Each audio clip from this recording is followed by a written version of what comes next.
All right, wonderful people, lovers of freedom. Good morning, good afternoon, good evening to each and every one of you. Welcome back to Let's Talk TV, your one and only YouTube platform, where they give you back-to-back updates on how things they be, on how things they shell for Biafra land and beyond.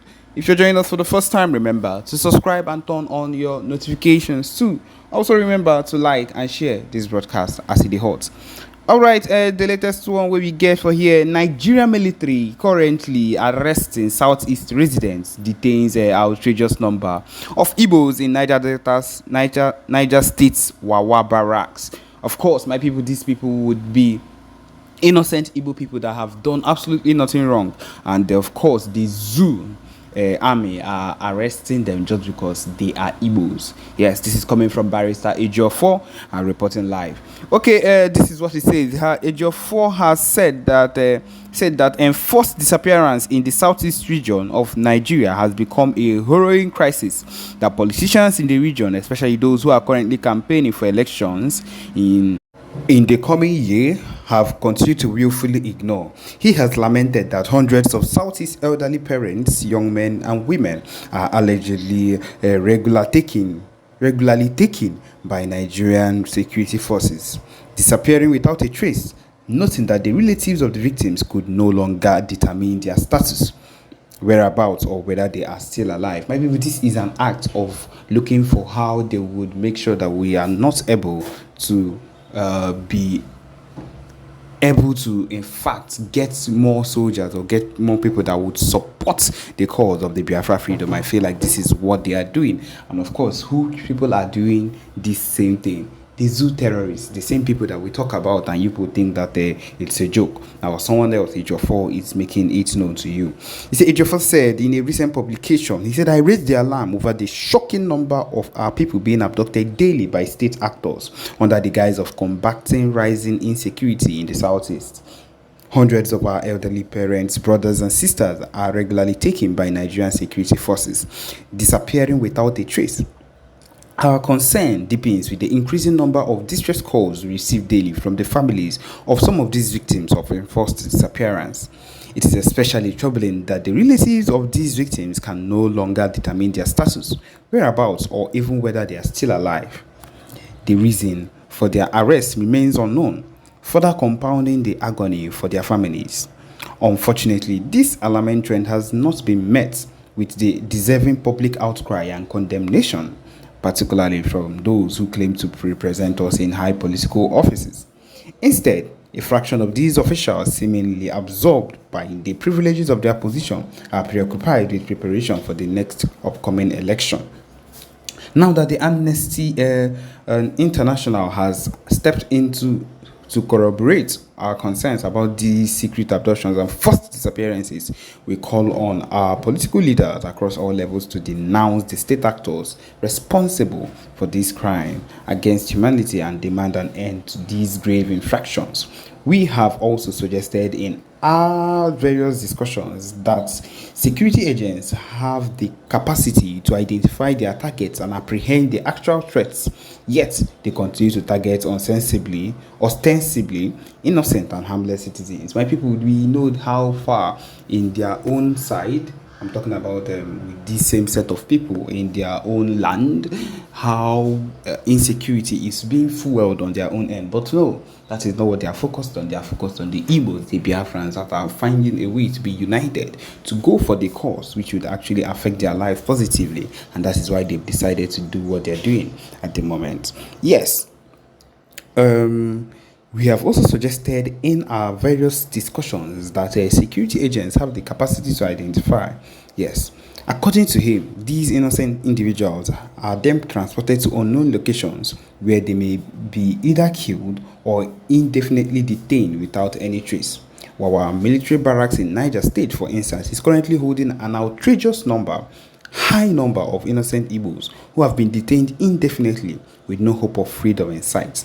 I am urging the governors of the Southeast states to take immediate action and use the machinery of the governments to address this rising trend. Enough is enough. This is coming from them. We should already know that these Igbo people that we call the Southeast leaders are not even ready to do what they need to do. They are just people that are standing there ready to just follow whatever it is it is. I believe the people that would actually put work into this would be the Biafra Liberation Army that would actually do what they needful do the needful that needs to be done on this case. And so that is what it is, my people. The next thing you'll be hearing will be a PM talk, and I believe that it will benefit every single one of us concerning the Biafra movement. In quotes, it will just be something that they would come out and say. It means that we are not ready for whatever it is that is happening soon. And so, my people, we are not giving up, and that is what these people think they have against us, being ready or looking for where to give up. We are not giving up anytime soon, and that is the truth of the matter.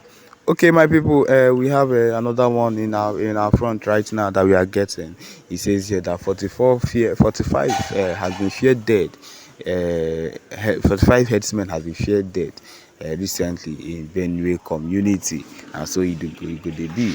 They say 45 has been feared dead in Benue community. My people, see the killings in Sankera axis, particularly Ukum local government area of Benue State, has remained unbeaten because of the issues that have been coming out ever since. He says that, however, unbated, resulting in the killing of about 45 persons in the area. However, the member in the Benue State House of Assembly representing Ukum State constituency, Ezra Iyongo, said about 20 people lost their lives in the incident. The incident which took place in Bagge community of Ukum local government area, and also claimed the lives of a family of 7, left 30 persons with various degrees of injury, while scores have been declared missing in the attack by the people who were working with the members of a militia group in the area in its bid to eliminate another militia group.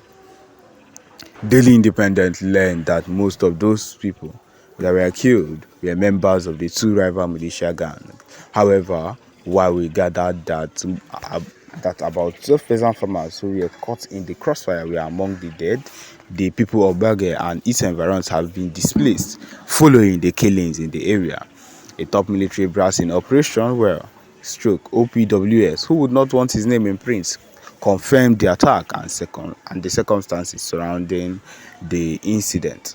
He said, "These are militiamen killing themselves. Yes, we acknowledge that probably one or 2 people may have been caught in the crossfire, but the majority of the people that were killed are members of the militia gangs in the area.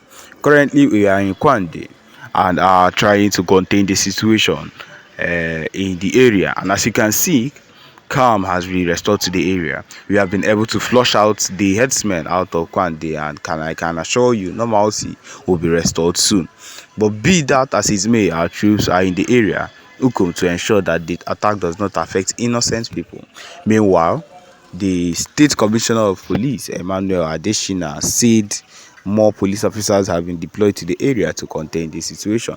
Speaking on the condition of anonymity, a traditional ruler in the area explained that the fight started on recently and following a disagreement between one rival gang and the other, who was backed by the herdsmen over the weekend. He stated that what followed was that another militia gang in the Ukum now went and joined forces with the Fulani militia gang in Taraba to help them eliminate the rival gang in Ukum. The essence was to enable him be the head of the militia in Ukum. Okay, so he said the combined forces of the headsmen and militia gang started moving into the bushes of Bega in their hundreds from Sunday to sack the other rival gang. From what we gathered, over 45 persons were lost, or rather, who were mainly bandits, were lost in the crossfires, and though some farmers were also lost who were caught in the crossfire, over 30 others were injured, while some are also missing. My people, so my people, these Fulani people are giving issues to a whole lot of people, not only people that are just wherever they are, but every single person. And these are not the people, and these are the people we wake up and we are saying that in Owerri or Igbo land or in Anambra, wherever it is, that we would wake up and give them a space or an opportunity in our land to stay and go and graze their fowls. Look at the amount of issues they are causing in their own place. Yes, in Benue State. So think about what these people will be able to do in our own state. Think about the mayhem they would cause, allowed into our land. Already, we already know that they have already been causing a whole lot of issues in our land. Now think about what they will do if we now give them that audacity to enter into our land and do whatever it is they seem that is right for them. My people, it means we are sentencing ourselves to death, which would be the worst thing we could ever do to ourselves. Also, yes, my people, this is it. This is where we've come to the end of this particular broadcast. Thank you for joining us. Remember to subscribe and turn on your notifications too. Thank you.